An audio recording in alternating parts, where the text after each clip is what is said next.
We never know where life will lead us or what may hinder us along the way.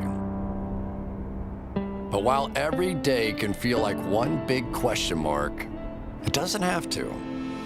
With the right insights, strategies, and solutions from Western and Southern Financial Group, together we can look ahead to leave the unknown behind.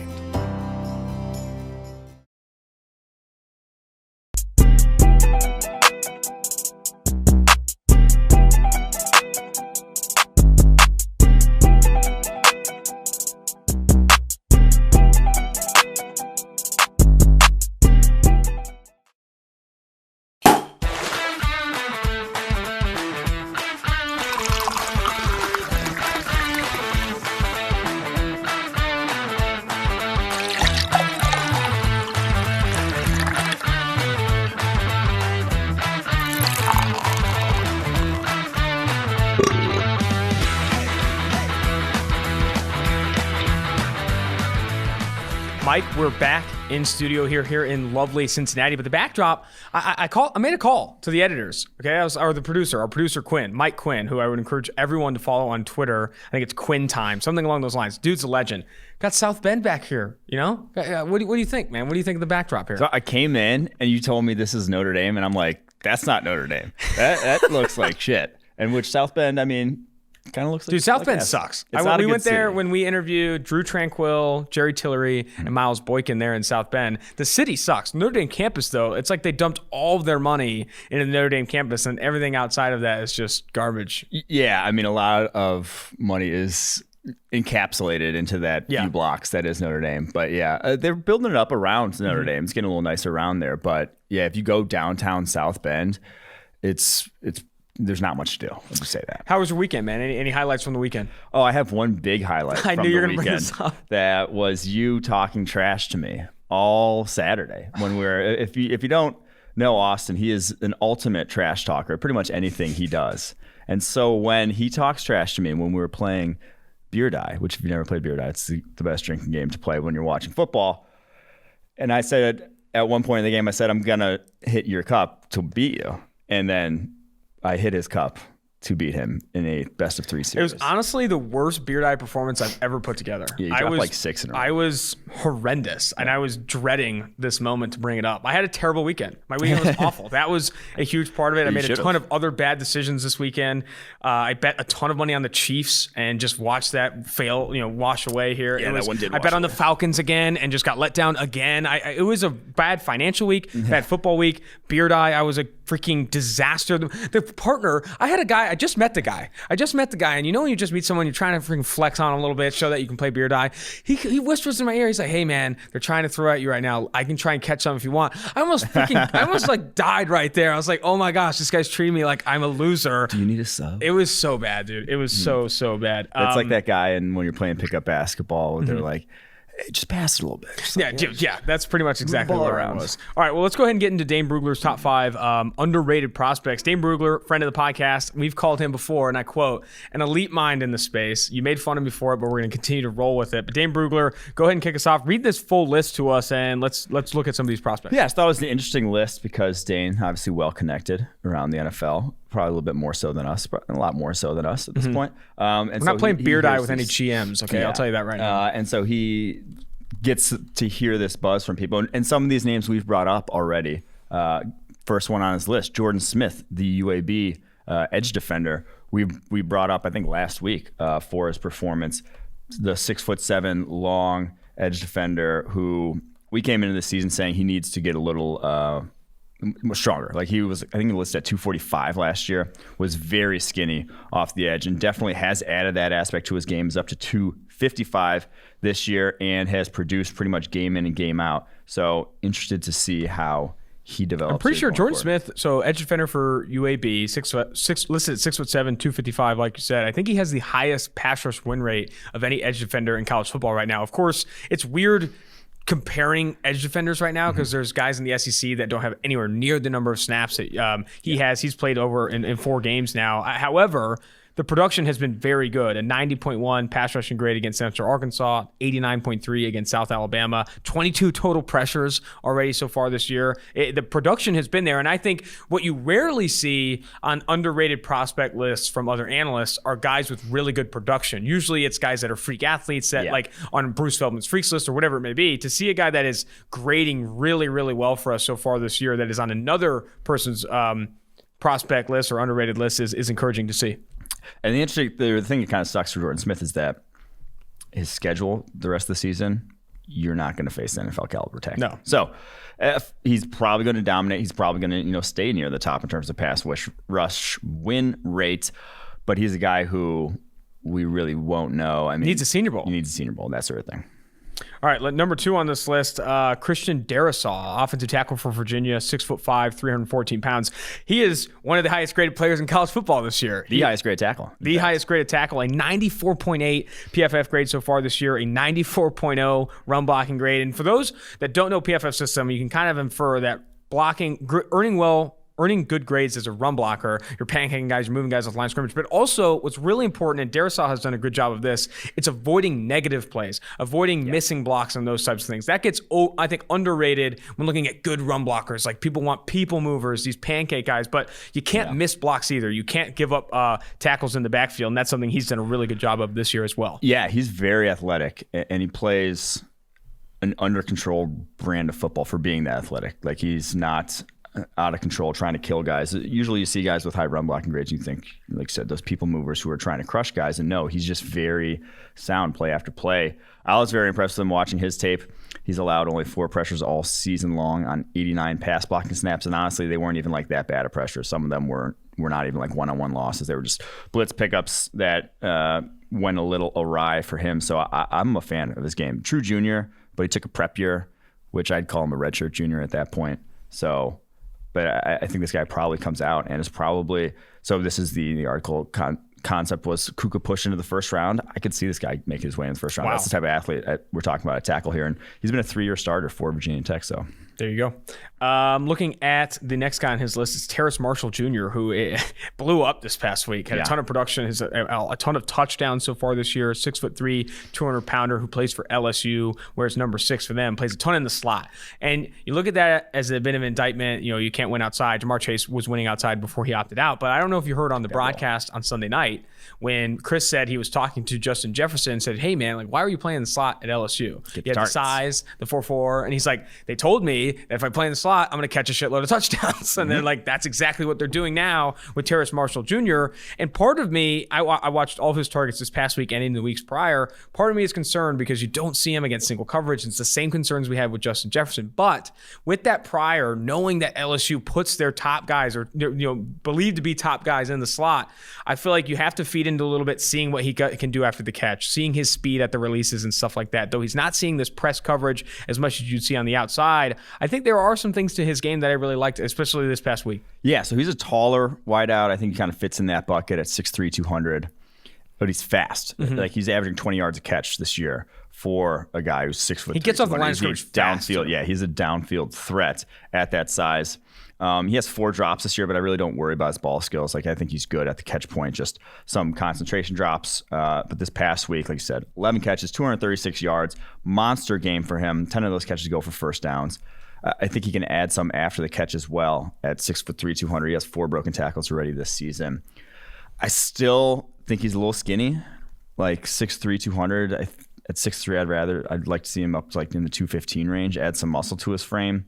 But so I wouldn't put him in the first round conversation with how talented this wide receiver class is. Like, I'm not ready to jump him above guys like Rashad Bateman for sure, some other guys in this class. But I think he's firmly a day 2 guy right now with that combination of size, speed, and some good ball skills. It's another guy, too, that is going to be talked about only having played in the slot a ton at LSU, but he's probably going to go to the combine and light it up a little bit. Similar to what Justin Jefferson surprised a lot of people with his 4'4" and what he did there in Indianapolis. Next guy on this list is, I saw the Twitter feed talking a ton about him. Joseph Asai, edge defender for Texas, 6'4", 253, wears number 46 for them. I went back and watched this game, and I know he had multiple disruptive plays. I think he played really well against the run specifically.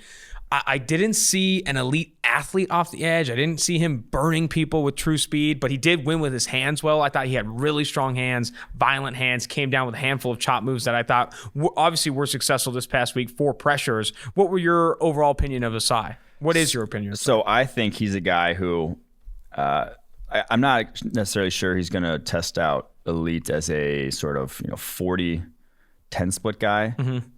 But his cornering is elite. Like you see him dip and bend the edge, kind of like almost like Harold Landry. It reminds me of the way he gets to the edge of offensive tackles and then can get back all the way to the top of the pocket. Of all the guys who are on this list, he would probably be the one I'd be the closest to putting in the first round right now, Asai. I think he's that good. And that he has the body type at, I think, 6'4", 255, that plays off the edge consistently and translates well to the NFL in terms of rushing the passer. So I'm a big fan of his game, and like I said, that bend is pretty rare for a guy that size that he has. So bend, man, talk more about bend and how you value bend and edge defender. Obviously, I mean, you're looking for explosive athletes. Yeah. You're looking for those 10-yard split guys. However, having that bend is what puts a Harold Landry in the first round conversation, or put others like Asai. Yeah, it's like coordination, bend, flexibility. They're kind of all in the same bucket of the way a guy moves. And there's not a lot of guys who are 255 pounds that move that way. And when you have that bend, you can it's easier for you to manipulate offensive tackles. It's easier for you to shrink your strike zone and make it more difficult on, NFL caliber offensive tackles to block you. And now he's not, a perfect technician just yet, but I think he's good enough. And I think that combination is a winning combination. That's a tried and true method when guys have that bend, a high level of production, and I think he has enough burst. He's not like a freaky bursty athlete, but I think he has enough to win off the edge. So I think that's like I said, a winning combination off the edge in the NFL. Last guy on Brugler's list we'll bring up here is Jameen Sherwood, the safety for Auburn, wears number 20, 6'2", 220. I thought when I was watching Auburn for whether it was Derek Brown, Noah Benogany, I thought this guy consistently popped off the tape and played a lot of good football. And so far this year has not graded exceptionally, 61.6 grade on 228 snaps. But what's your opinion of him? He did grade really well in 2018 and 85.5 grade on over 200 snaps. But where are you with Sherwood? So he's a big ass safety. Yeah, he plays more linebacker too. He lines up more like a linebacker. This guy, 6'2", 220. You see it right away, and he's long for a safety, and you just see that explosiveness from basically the first play to the last. And he's super aggressive. He's willing to. A lot of guys are explosive, but not willing to, really go attack downhill or attack routes. You see that with him. And so I think we just need to see more of him. But the combination of size, speed, athleticism, and want to is there for him. Like I say, has graded out averagely through the first 3 games, but safety's not a position where it's in our grading, you're just not going to get tested. We've said it before. Mm-hmm. You have to watch a full season of a safety to really get a handle on who he is, because you go watch the safety's tape and you're going to watch probably 60% of the snaps in a given game, just him not be involved in whatsoever. Yeah. And I think that's why a lot of NFL evaluators are devaluing the position and don't want to pay safeties because they're not involved in a lot of plays. But I just need to see more of this guy. But the physical tools, reminiscent of a Kyle Duggar or Jeremy Chin coming out last year. Oh, wow. That's high praise. So far this year, he's played 94 snaps in the box, 50 snaps at slot corner, and 75 snaps at free safety. That is Jameen Sherwood of Auburn. It's probably Jamian Sherwood. Jamian? That's probably Jamian. I hate myself, and I apologize for that. All right, let's go ahead and jump now to the NFL. Look at our top 5 rookies from week 5. Number 1, not surprising really anybody here, Chase Claypool lit it on fire, including his tweet after the game where he photoshopped himself on top of Tom Brady throwing the 4 up, which I thought was an elite play. One of the more elite plays on Twitter. To get on the Steelers, do they just scout their social medias? And is that how they know which wide receivers are great? I don't know what it is. AB, Juju Smith-Schuster, all elite minds in the social media space, to use your term. I would not disagree. But yeah, this past week, one of the highest graded players in all of the NFL had 4 touchdowns in this game. I thought, in my notes, I'm ready to almost take an L on what I thought about Chase Claypool. Like I thought he looks a lot better than what I was pegging him as coming out. We talked about him maybe moving to tight end. We didn't think he was going to test as well as he did. He's an athletic freak, and you saw it. Like he's beating Darius Slay in one-on-one coverage. He beat a handful of guys at outside corner reps. The play that stands out for a lot of people is when Nate Jerry was running for his life and got beat for the touchdown. But like you watch some of those other plays, the ball skills stand out. His separation ability on intermediate routes, I really do think we may have underrated him because he looked very freaking good in this game. No, we 100% did. He was 80 something on our board. That was far too low from what I've seen from him now, and I think a lot of that purely is physical development. Like he came to the combine 10 pounds, 12 pounds heavier. Drank too much water. But he came 12 pounds heavier than he was in college. Like I think he still was improving physically, like even after 4 years at Notre Dame, because of how much behind the eight ball he was, coming from a football program in Canada where he probably wasn't lifting weights or doing anything in terms of real training your body to be a football player in the NFL. And now he is in it full time, and he looks like a different player and looks like a straight up stud. Like there's no denying it. Like he had a touchdown with those ridiculous numbers, 7 catches for 110 yards, 3 touchdowns through the air, another one on the ground. And he had one called back. I know that one. That was kind of ticky-tack. Yeah, it was a ticky-tacky OPI call. Like I am the apologist for OPIs. I think there's almost always, if it's an OPI flag, it always is. But that one was kind of like that one. I think the guy was tripping and the hand was there at the same time. I'll still say it's a fair OPI call because that's the other side is going to be called a DPI. But I do think that Claypool, they just need to play. They need to play him. Like he's got to take James Washington snaps at this point. Yeah, the dude's a stud. The dude's a stud. I expected when I saw the box score, I was like, okay, this guy probably had a ton of reps in the slot or something, but you turn it on and he's beating press outside easily, like just burying kids. Really impressive game for Chase Claypool. Like I said, I think I'm ready to take the L on being too low on Chase Claypool. Number 2 here is Ceedee Lamb, another receiver that is dominating, another rookie receiver that is dominating through this week. Ball skills, contested catches, really nice reps going against Darnay Holmes a handful of times, found open holes in zone. He looks very, very good in that Dallas Cowboys offense. I will say this, Darnay Holmes did have 2 nice pass breakups guarding Ceedee Lamb in this game. One on the slant there. I think one was in a corner in the end zone. But Ceedee Lamb, in every other way, shape, and form, is game the biz. Far exceeding expectations from where he was drafted. Why did he fall as far as he did? I don't understand why he fell as far as he did. I mean, I think even if he went top 5, he'd be exceeding expectations where he's drafted. True. He's on pace for 1,385 yards this year. Now, will he get there with Andy Dalton at QB? Remains to be seen. But that's one of the Andy best. Dalton dropped a dime to Michael Gallup. I don't know. I will say Dalton might be revitalized behind that with that receiving core. I'm actually intrigued by what we're going to see from Dalton because he was like people thought of him in a similar light to what they think of Dak. So like what they thought of Dak before the Bengals like collapsed on themselves and couldn't build around talent around him and all that stuff. No, you're not wrong. So I'm just curious to see what he's going to do. But I again back to Ceedee Lamb. Ball skills, the route running ability, it's all there. Like everything is there to where you don't get that guy at 17 in nearly any other draft. Yeah. All right. Next guy on our list here is Patrick Queen. And in this game, he had 2 fumble recoveries, one of which he forced himself on a sack on Joe Burrow. I put in here my notes, flies around fast, looks really good as a blitzer. I still think that from a grading perspective, like he was Johnny on the spot on that fumble TD. And then, that one, whatever. Yeah. But then the sack fumble was nice. It was a nice pursuit pressure coming around the backside. I think speed at the linebacker position puts you in a very good situation, and you see that even with like Devin White's making plays this year. Devin Bush has looked a lot better this year. Getting athletes at that position is so important, and because those plays don't happen with bad athletes. Those plays where he's Johnny on the spot with the fumble TD, where he's chasing Joe Burrow and catches up to him in time to get the fumble. That you don't force a fumble from behind unless you are exploding into Joe Burrow's that guy like just detonated on Joe Burrow. LSU on LSU crime. Yeah, they're both running the same way, and he exploded through them. That doesn't happen unless you are as explosive as Patrick Queen is. Yeah, I thought it was a really impressive week for him. Number 4, Antoine Winfield Jr. I got to talk more about Patrick Queen. Go ahead. And you do not, another guy to where someone that explosive and that talented should not make it to 28. The Ravens got an absolute, like for their defense and what they do defensively, the ultimate fit for them to get a guy who can fly around the football field, can fly into the backfield as a blitzer, has an 82.5 blitzing grade or pass rushing grade, whatever you want to call it, on the season so far. He is exactly what they needed at linebacker. Yes, he still has some misreads in coverage, and he even had one early in that game where I think they were playing like cover 4, and he jumps an under route, has a guy coming behind him.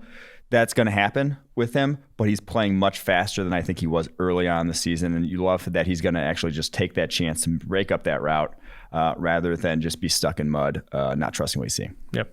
Number 4, Antoine Winfield Jr. kind of feels like a distant memory because that game happened on Thursday night. What a good game also, by the way. People were hating on it. I love that game. Yeah, it was fun. That was a good game. Antoine Winfield Jr., I am not surprised by how quickly he's translated to the NFL. Even you could call this past performance a good one. I think he's been really good through the first 4 weeks. They've also asked a lot of him. Playing in the box, rushing the passer, as small as he is, to still look like the NFL is not too big for him, while every other rookie defensive back in one way, shape, or form has been toasted on a handful of reps. I think Antoine Winfield Jr. really looks the part so far this year, looks very comfortable playing in Tampa Bay. Yeah, he's awesome. Straight up, this guy's going to be a stud for years to come.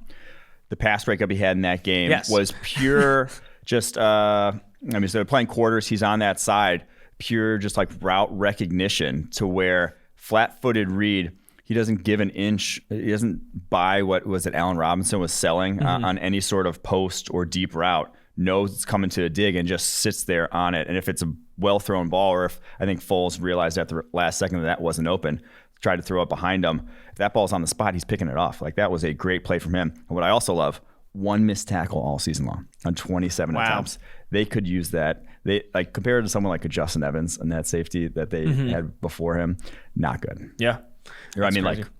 That route recognition too. I mean, everyone night and day from attacking. Everyone talked about Antoine Winfield Jr.'s instincts coming out. It was one of the first things you saw in his tape at Minnesota. Is that guy was very good route recognition, knew what he was doing on the back end. 5, Kevin Dotson.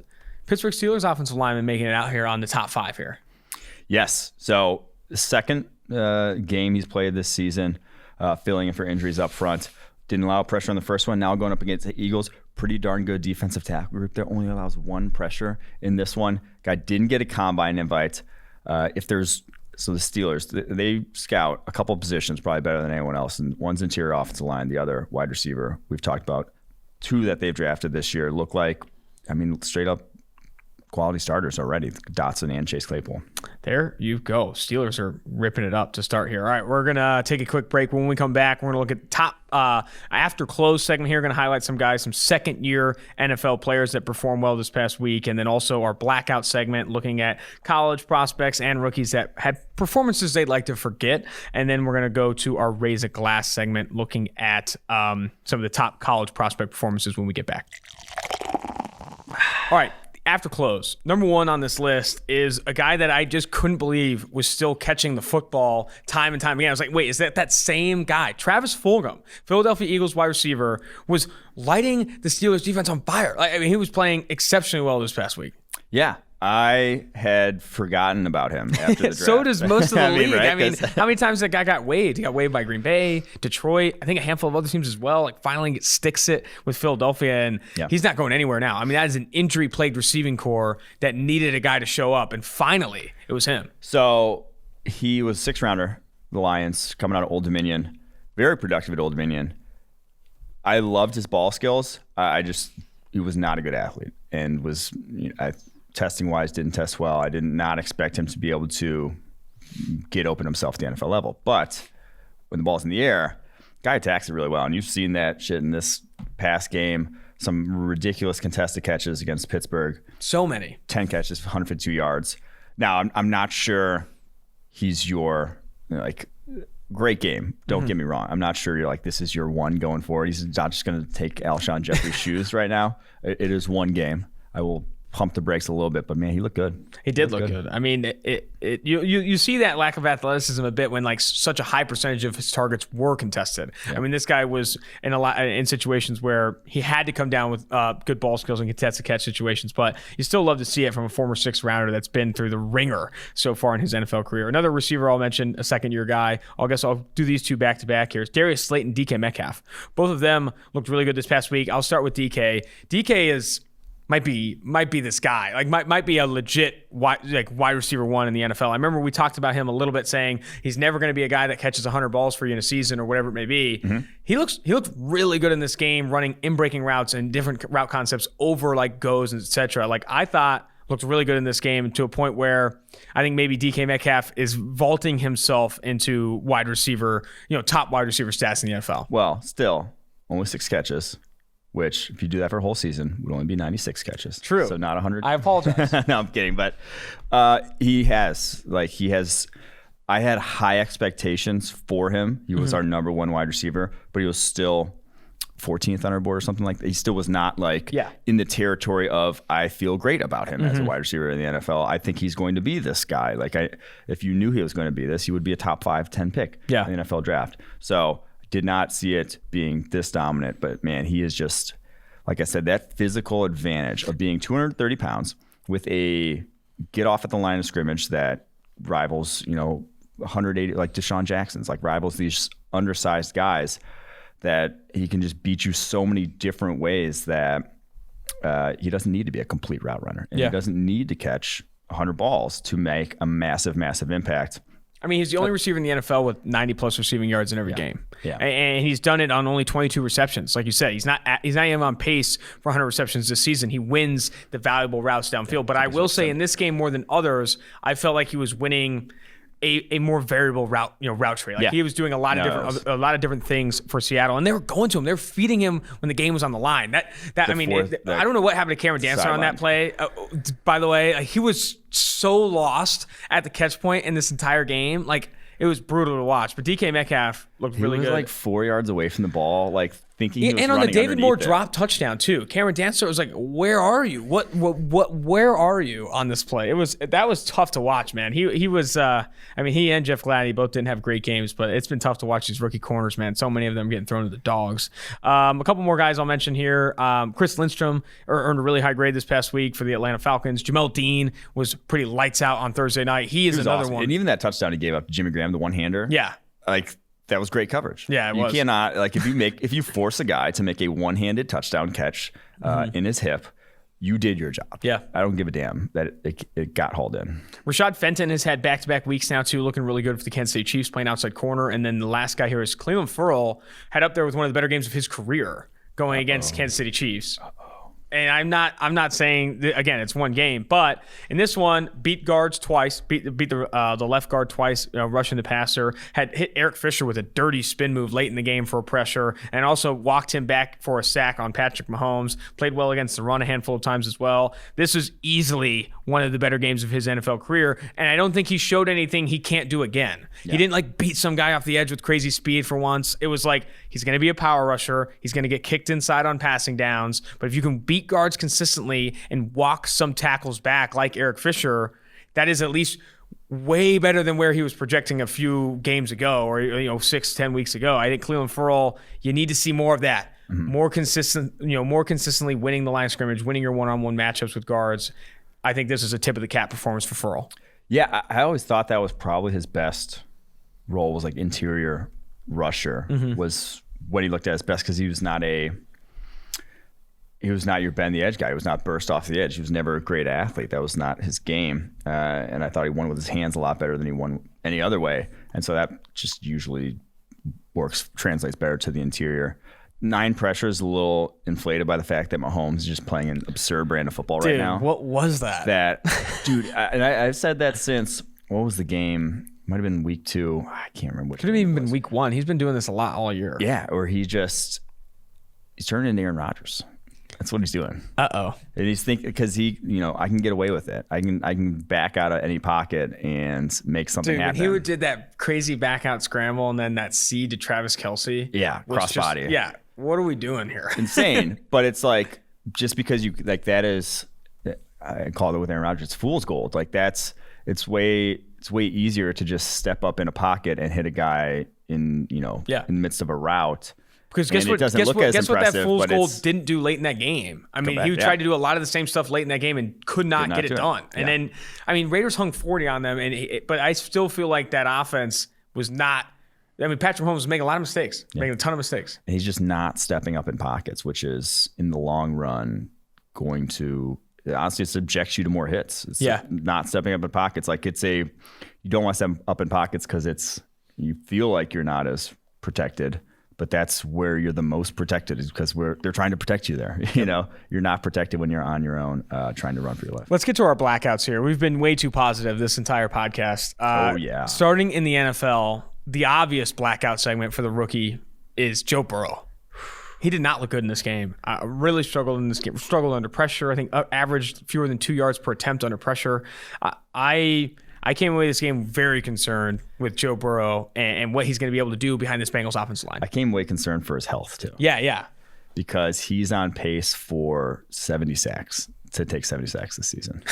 Oh my God. How many hits? How many combined hits? I mean, this guy's going to get hit over 100 times. Yeah. It's not good.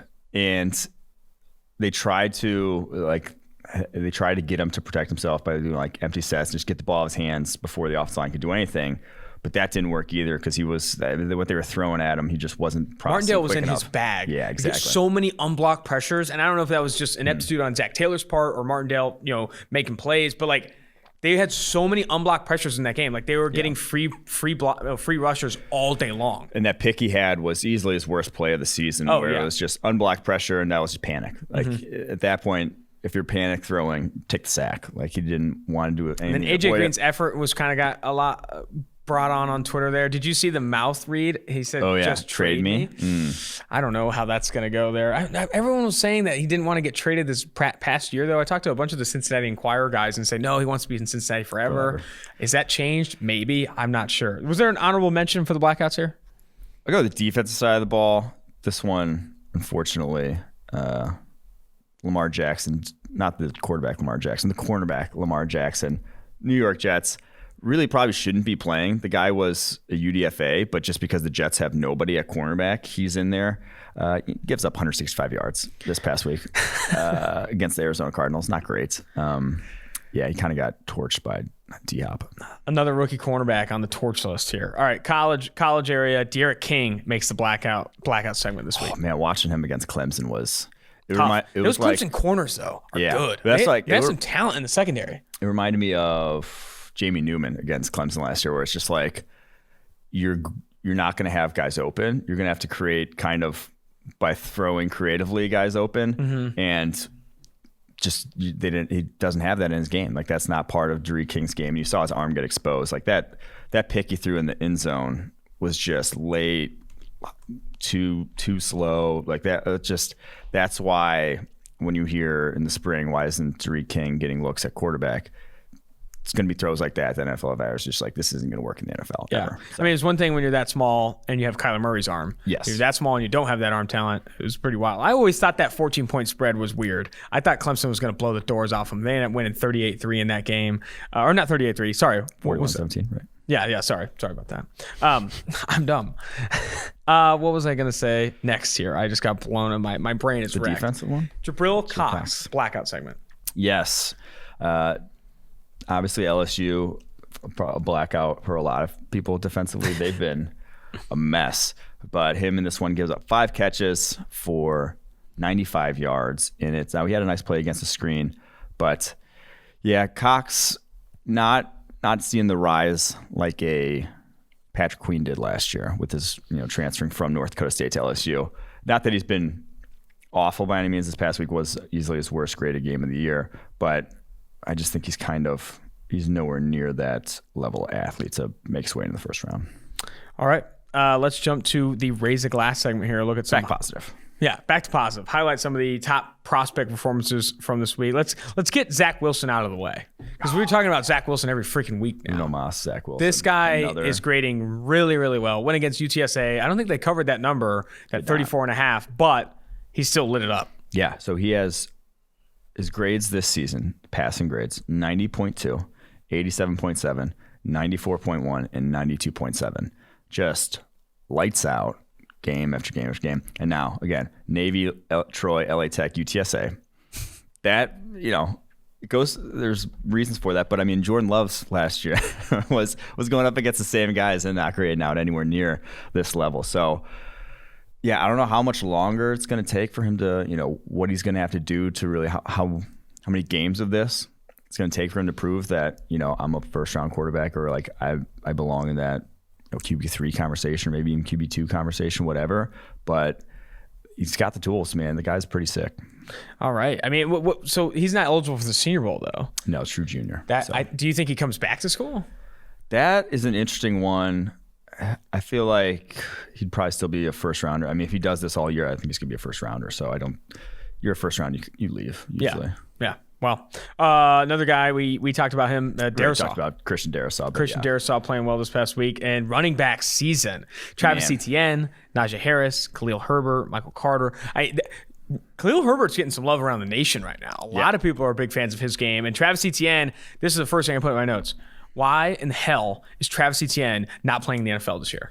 Like, the dude looks like a different speed to other players in college football. Different his acceleration, force missed tackle ability. I am blown away that he came back to school because I think he would be dominating the NFL right now. Yeah, his flat foot acceleration to go from like standstill to, man, I haven't seen a guy like that and come out since, I don't know, it's like Saquon Barkley-esque, but I think he's even better than Barkley. Barkley was just like so big that it still took him a little bit. Like for his size, Barkley was absurd how fast he'd get up to speed. But, shorter scat back still can get up to speed faster. And I think Etienne, like I said, it's been a while since I've seen a guy that looks like that at the college level. And yeah, just they didn't have a chance. Where are you taking Travis Etienne? Oh, don't do this to me. I said I'd be willing. I'd be willing at the bottom of round 2. The bottom of round 2. What's your take? Oh, I could sneak a guy like that into the bottom of round 1. I think he's shown enough as a receiver. I do. Like, he's that even after what you're seeing with Mike Davis right now in the Carolina Panthers. It's not about what he is as a runner. It's just that guy he just is a home run threat. Yeah. It's not about, it's more about that aspect of it that you can do a lot. I'm interested to hear George and Eric's take. So for those who don't know, George Chahuri and Eric Eager are data scientists here at PFF. They also have a podcast, the PFF Forecast, firmly against drafting running backs, probably in the top 75 picks. Mm-hmm. But I feel like I think Travis Etienne in round 2, when you get outside like top 50 picks, I think you're getting to a point where he adds more to your team than maybe those other positions could. I think when you are... modern offenses are taking advantage of guys like that more, like the Packers and what they have with Aaron Jones, or 49ers. And like the Packers, what they do, I want to comment on that. What they do with Aaron Jones is awesome. I mean, they play him an outside receiver. He's valuable to them. Mm-hmm. He plays outside receiver. He plays slot, and they do they make it very important to them to keep his legs fresh. They're always bringing Jamal Williams and other backs in because they want to continue to pepper him the football. He has some of the highest target rates of any running back in the NFL right now. When he's running a route, they're often targeting him, and that speaks a lot. That speaks volumes with Aaron Rodgers kind of peppering him targets. I agree that Aaron Jones, his usage is a running back usage that you can get on board with when you're talking about a guy that's really impactful for your offense. Yes, and if you're giving him jet sweeps and you're not just pounding him on inside zone play after play after play, I think that is a valuable role that you can go in above and beyond enough at the running back position to be worth a first round pick. And also, like, you feel confident when you have a guy that's like that level of an athlete and his broken tackles that much for 4 straight years at Clemson.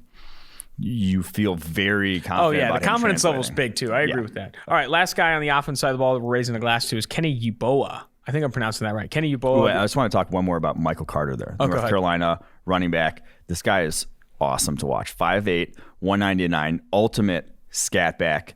I think he might be my favorite scat back in college football. He's broken 20 tackles on 40 attempts so far this season. This past week against Virginia Tech, 214 yards on 17 carries, 11 broken tackles on only of those 17 carries. Broke a ton of tackles last year, 49 on 177 attempts, went over 1,000 yards on those attempts.